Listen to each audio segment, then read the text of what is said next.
안녕하세요. 반갑습니다. 파워 청소년부를 담당하는 오태동 목사입니다. 3월달 주일 성경 공부 교회론에 대해서 4번에 나누어서 함께 은혜를 나누려고 합니다.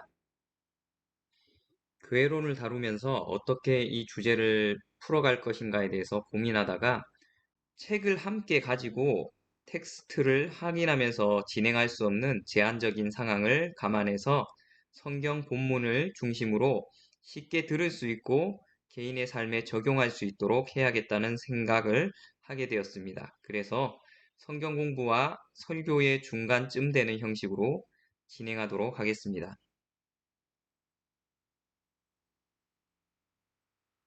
예수님의 소원은 2가지였습니다. 첫 번째 꿈은 십자가였습니다. 예수님은 십자가를 지심으로 하나님께서 당신에게 맡기신 구원받을 성도들을 구원하는 것이었습니다. 예수님의 2번째 꿈은 교회였습니다. 교회를 통하여 예수님은 십자가를 통해 이루신 구원 사역을 온 세상에 알리기 원하셨습니다. 그래서 교회의 사명은 예수님의 그 꿈에 동참하는 것입니다.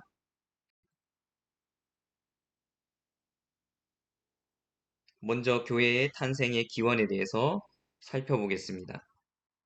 먼저 사도행전 1장을 함께 보겠습니다. 해 받으신 후에 또한 저희에게 확실한 많은 증거로 친히 사심을 나타내사 40일 동안 저희에게 보이시며 하나님 나라의 일을 말씀하시니라. 사도와 함께 모이사 그들에게 분부하여 이르시되 예루살렘을 떠나지 말고 내게서 들은 바 아버지의 약속하신 것을 기다리라. 요한은 물로 세례를 베풀었으나 너희는 몇 날이 못되어 성령으로 세례를 받으리라 하셨느니라. 예수님께서는 이 땅에 십자가를 지심으로 당신에게 맡겨진 구원받은 성도들을 구원하시는 사역을 완성하시고 40일 동안 제자들에게 보이시며 하나님의 나라의 일을 가르쳤습니다. 그리고 사도행전 1장 4절에서 5절 말씀을 보면 예루살렘을 떠나지 말고 내게 들은 바 아버지께서 약속하신 것, 즉 성령을 기다리라고 말씀하셨습니다. 요한은 물로 세례를 베풀었지만 너희는 이제 몇 날이 못 되어서 성령으로 세례를 받게 될 것이라고 말씀하셨습니다. 그 말씀을 하신 후 하늘로 올라가셨는데 구름이 그를 가려 보이지 않게 되었습니다. 그때 제자들이 자세히 하늘을 쳐다보고 있는데 흰옷 입은 2천사가 예수님 곁에서 말했습니다. 사도행전 1장 11절에서 14절 말씀입니다. 가로되 갈릴리 사람들아 어찌하여 서서 하늘을 쳐다보느냐 너희 가운데서 하늘로 올리우신 이 예수는 하늘로 가심을 본 그대로 오시리라 하였느니라. 제자들이 감람원이라 하는 산으로부터 예루살렘에 돌아오니 이 산은 예루살렘에서 가까워 안식일에 가기에 알맞은 일이라. 들어가 저희 유하는 다락에 올라가니 베드로, 요한, 야고보, 안드레와 빌립, 도마와 바돌레메, 마테아 및 알페오의 아들 야고보, 헬로디 시몬, 야고보의 아들 유다가 다 거기 있어 여자들과 예수의 모친 마리아와 예수의 아우들로 더불어 마음을 같이하여 저녁 기도에 힘쓰니라. 예수님의 승천 과정을 지켜본 500여 성도들은 예루살렘으로 돌아와 마가의 다락방에서 모여 예수님께서 약속하신 성령을 기다리며 함께 기도하였습니다.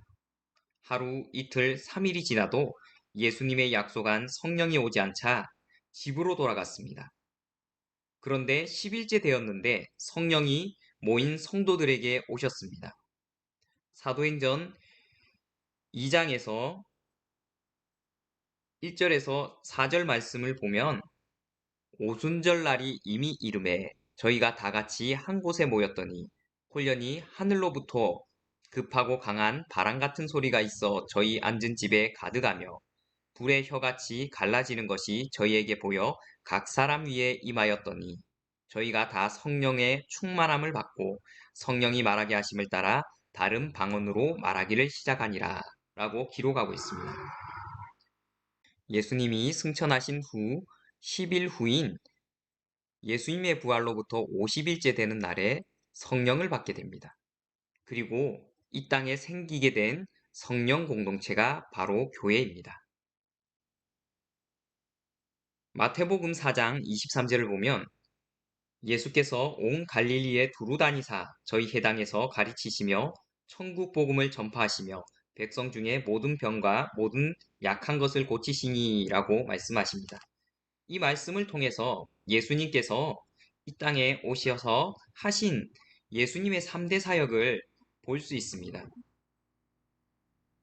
예수님이 이 땅에 오셔서 하신 3대 사역은 첫째, 가르치시고, 둘째, 전파하시고, 셋째, 치유하시는 티칭, 프리칭, 힐링 사역이라고 할 수 있습니다. 마태복음 4장 17절에 보면 예수께서 이 땅에 오셔서 가르치시고 전파하신 그 복음의 핵심이 무엇인가를 보여주고 있습니다. 예수님이 성령에 이끌려서 광야에서 40일 금식 기도를 마치신 후에 이때부터 예수께서 비로소 전파하여 가라사대 회개하라 천국이 가까이 왔느니라 라고 복음을 전하셨습니다. 예수님은 이 땅에 천국, 하나님의 나라를 가져오신 분이시며 하나님의 나라의 복음을 전파하셨습니다. 그러므로 하나님은 하나님의 나라를 계획하시고 예수님은 하나님의 나라 완성을 위해서 이 땅에 오셔서 십자가에서 죽으심으로 그의 백성을 구원하시고 성령을 보내셔서 교회를 세우셨습니다. 하나님은 말씀과 성령으로 하나님의 나라의 현시인 교회를 통해 그의 백성들을 모으셔서 하나님의 나라를 이루어가고 계신 것입니다. 어떤 목사님이 주일학교 다니고 있는 꼬마에게 물었습니다. 세찬아, 이 교회는 누구 거지? 그 꼬마가 실실 웃더니 이렇게 대답했습니다. 지 거면서. 목사님은 그 대답을 듣고 충격에 빠졌다고 합니다. 우리는 목사 개인이 교회를 개척하고 누구 장로님이 건축원금을 많이 내서 교회를 세웠다라고 생각합니다. 그래서 질문을 합니다. 교회는 누구 겁니까? 아, 교회요? 개척하신 목사님 거지요. 목사님이 사재를 털어서 교회를 개척해서 눈물로 이만큼 키워왔잖아요. 또 어떤 분은 목사는 교회를 심호할 때만 나오고 평생 교회를 지키지는 않기 때문에 평생 교회를 지키면서 많은 헌금을 내서 그 교회를 건축한 장로님들의 거다라고 대답하기도 합니다. 그리고 어떤 이들은 이렇게 말합니다. 나라는 그 나라의 왕 것도 아니요. 그 나라의 백성의 것이니 그러므로 교회는 그 교회의 교인들의 것이다 라고 이렇게 답하기도 합니다. 그러나 성경은 분명하게 말합니다. 교회의 주인은 하나님이십니다. 저희 합신교단의 헌법총론 제일 처음을 보면 교회의 왕이 누구인가에 대해서 설명하는 부분이 나옵니다. 그리스도는 천지의 모든 권세를 아버지께로부터 받으신 왕으로서 그의 교회를 치리하시되 그의 말씀과 성령으로 말미암아 직접 하시고 또 사람들의 사역을 통하여 감접적으로도 하신다. 그리고 그에 필요한 교회의 직분자들과 규례들을 신약에 계시해 주셨다. 교회는 이 계시된 제도를 따라 하여야 하며 그 규례들을 지켜야 한다. 라고 선언하고 있습니다. 하나님은 교회의 왕이십니다. 그리고 그 교회를 직접 통치하십니다. 그의 말씀과 성령으로 직접 하시고 또한 세우신 사람들을 통해서 간접적으로 통치하시는데 그것이 바로 당회, 교회에 세우신 목사와 장로와 또한 당회, 또 그리고 중직자들을 통해서 집사들을 통하여서 이렇게 치리하신다는 것이죠. 그리고 또 교회에 필요한 여러 가지 직분들, 권사, 또 그리고 또 어떤 교회들은 권찰, 그리고 여러 간사나 여러 필요한 그러한 직분들을 세워서 하나님께서 교회를 이렇게 이끌어 가신다라고 말하는 것입니다. 교회는 하나님으로부터 유래되었고 하나님이 주인 되시며 예수 그리스도가 왕이 되시는 공동체입니다. 그러므로 교회가 연약해도 교회가 문제가 많다고 해도 하나님이 계획하시고 세우시고 주인 되셔서 왕으로 통치하시는 곳입니다. 그러므로 우리는 교회를 너무 쉽게 정죄하거나 판단하거나 포기해서는 안 됩니다. 필리비안시라는 기독교 작가는 그의 책에서 교회에 대한 고민을 남미의 전도자인 루이스 팔라우의 말을 인용하여서 말합니다. 그는 교회가 걸음과 같다라고 말합니다. 걸음은 쌓아놓으면 동네에 악취를 풍기지만 골고루 잘 주면 세상을 풍요롭게 합니다. 사랑을 베푸는 사람일수록 더 빈곤해지지 않고 더 풍요로워지는 것이 신앙의 역설이라고 말합니다.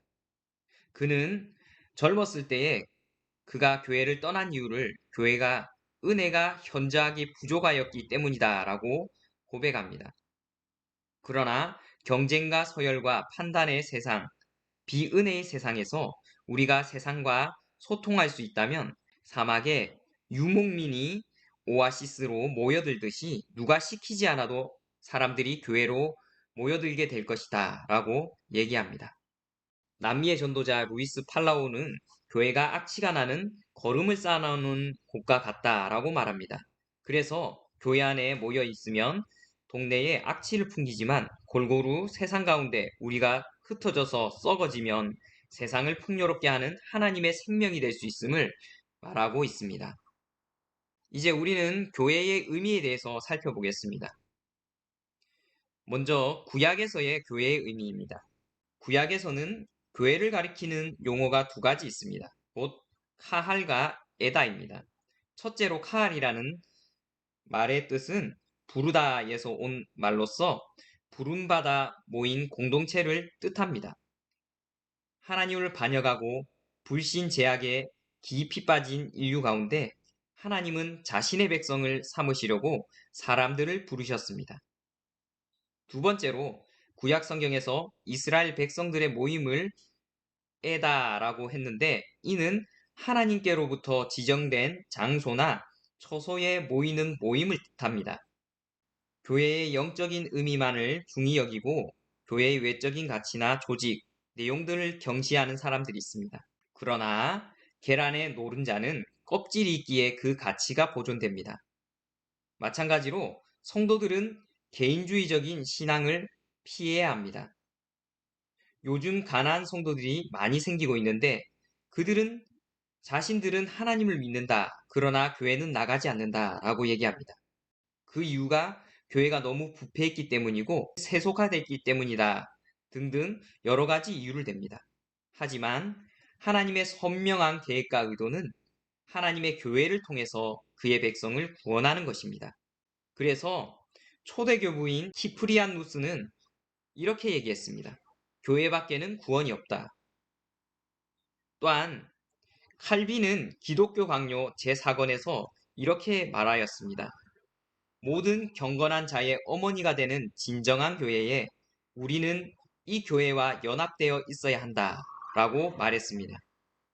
하나님은 경건한 자들의 어머니인 교회를 통해서 우리를 낳으시고 기르시고 천국까지 인도하신다는 사실을 성도들은 기억해야 합니다. 우리는 하나님께서 이 땅에 세우신 교회의 모임에 가입하여야 합니다. 그리고 성도의 교제를 나누어야 합니다. 그러할 때에만 우리는 정상적인 신앙생활을 할 수 있습니다. 두 번째로 신약에서의 교회의 의미입니다. 신약 성경에서는 교회를 가르쳐 에클레시아라고 부릅니다. 이는 뭐뭇으로부터라는 에크라는 단어와 부름을 받은 사람이라는 클레시아라는 단어가 합쳐진 말입니다.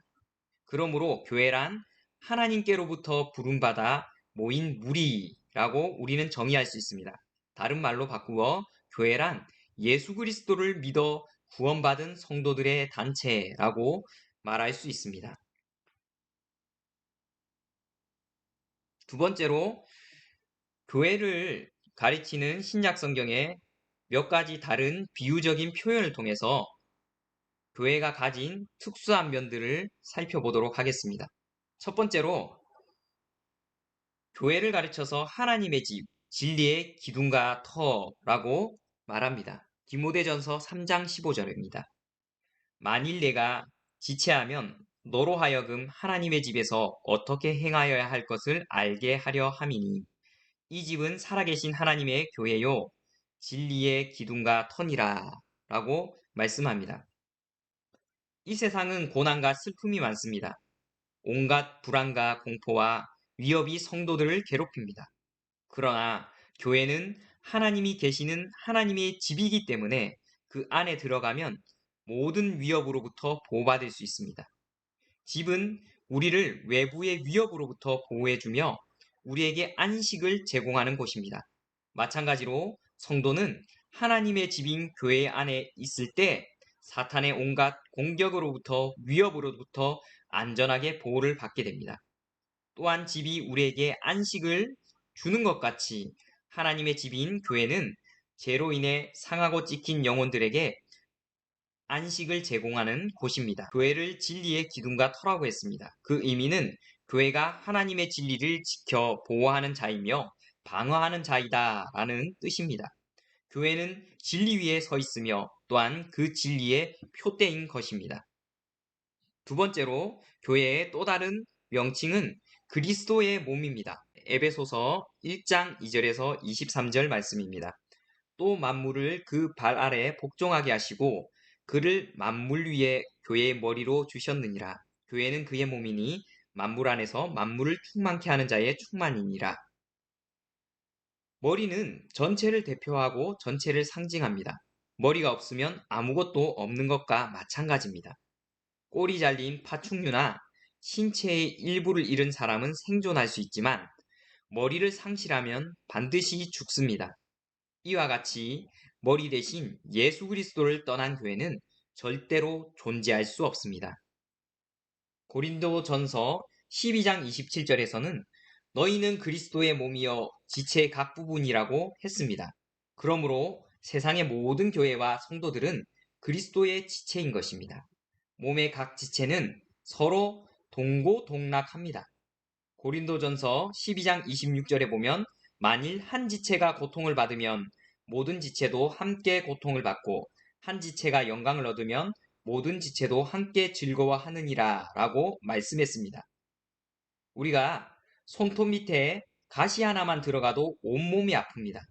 몸의 어떤 한 부분만 아파도 온몸이 함께 고통을 겪게 됩니다. 육체에 있어서 한 지체의 기쁨과 슬픔이 전체의 몸에 영향을 주는 것 같이 그리스도인들도 기쁨과 슬픔을 함께 나누어야 합니다. 그러므로 로마서 12장 15절에 즐거워하는 자들과 함께 즐거워하고 우는 자들과 함께 울라라고 했습니다. 형제의 고통을 모르는 채 하지 말고 형제의 영예를 시기하지 말고 같이 기뻐해야 합니다. 우리의 몸은 서로 다투지 않습니다. 교회가 그리스도의 몸이라면 성도들은 다투거나 싸우지 말아야 합니다. 세 번째, 교회의 다른 명칭은 성령의 전입니다. 고린도전서 3장 16절입니다. 너희는 너희가 하나님의 성전인 것과 하나님의 성령이 너희 안에 계신 것을 알지 못하느냐. 또 에베소서 2장 21절에는 주 안에서 성전이 되어가고 라고 말했고 베드로전서 2장 5절에는 신령한 집으로 세워지는 산돌들이라고 했습니다. 고린도 교회는 성령이 거하는 하나님의 전이다 라고 말했습니다. 하나님의 성전, 성령의 전 이러한 단어들은 교회가 거룩하고 불가침한 것임을 강조하고 있습니다. 또한 성령이 거하심으로 교회는 그의 성격이 영적으로 고양됩니다. 네 번째 교회의 다른 명칭은 새 이스라엘, 하늘의 예루살렘입니다. 요한계시록 3장 12절에 이기는 자는 내 하나님 성전의 기둥이 되게 하리니 그가 결코 다시 나가지 아니하리라. 내가 하나님의 이름과 하나님의 성, 곧 하늘에서 내 하나님으로부터 내려오는 새 예루살렘의 이름과 나의 새 이름을 그의 위에 기록하리라 라고 말씀합니다. 구약에서 예루살렘은 하나님이 하나님의 백성과 접촉하는 곳을 상징하는 장소이고 스랍과의 사이에 있는 하나님의 처소를 대표합니다. 신약 성경은 교회를 구약의 예루살렘에 해당하는 영적인 기관으로 간주하고 있음이 분명합니다. 따라서 교회를 예루살렘으로 부르기도 합니다. 이 표현에 따르면 교회는 하나님의 처소, 하나님의 백성들이 하나님과 교류하는 곳입니다. 이 처소는 부분적으로 땅 위에 임하는 천상의 영역에 속하여 있다고 할 수 있습니다. 네, 오늘은 교회의 기원과 교회의 의미, 그리고 신약 성경의 몇 가지 교회에 대한 다른 표현들을 통하여서 각 비유들이 나름대로 가지고 있는 교회의 특수한 면에 대해서 살펴보았습니다. 다음 시간은 교회의 위기, 핍박의 시간과 그 유익이라는 제목으로 함께 은혜를 나누도록 하겠습니다. 함께 해주셔서 감사합니다. 기도하고 마치도록 하겠습니다. 함께 기도하겠습니다. 하나님, 교회가 힘들고 아픈 시대를 살아내고 있습니다. 교회가 세속화되고 교회에 소망이 없다고 많은 사람들이 교회를 떠나가는 그러한 시대를 맞이하고 있습니다. 그렇지만 그럼에도 불구하고 하나님께서는 교회를 세우시고 당신의 교회를 세워가실 것을 말씀하셨습니다. 모든 경건한 자들의 어머니가 되는 진정한 교회를 통하여서 하나님의 백성을 낳으시고 또한 기르시고 천국까지 인도하여 주시는 하나님의 그 일하심을 우리가 깨닫게 하여 주시옵소서. 그래서 하나님의 전이며 또한 그리스도의 몸이며 또한 새 예루살렘이며 하늘의 예루살렘인 이 교회를 우리가 사랑하고 연약할지라도 주님 앞에서 함께 품으며 기도하며 세워갈 수 있는 사랑하는 모든 성도들 될 수 있도록 역사하여 주시옵소서. 특별히 이 땅에 세우신 삼위교회를 하나님 기억하여 주시고 성령의 능력으로 강하게 하시고 복음이 충만하게 하셔서 이 땅 가운데서 많은 사람들에게 칭찬을 받으며 하나님께서 구원받는 자를 날로 더하게 하시는 기이한 구원의 역사가 충만한 교회로 나아갈 수 있도록 주님 사용하여 주시고 축복하여 주시옵소서. 감사합니다. 살아계신 예수 그리스도의 이름으로 기도드리옵나이다. 아멘. 감사합니다. 다음 시간에 만나겠습니다.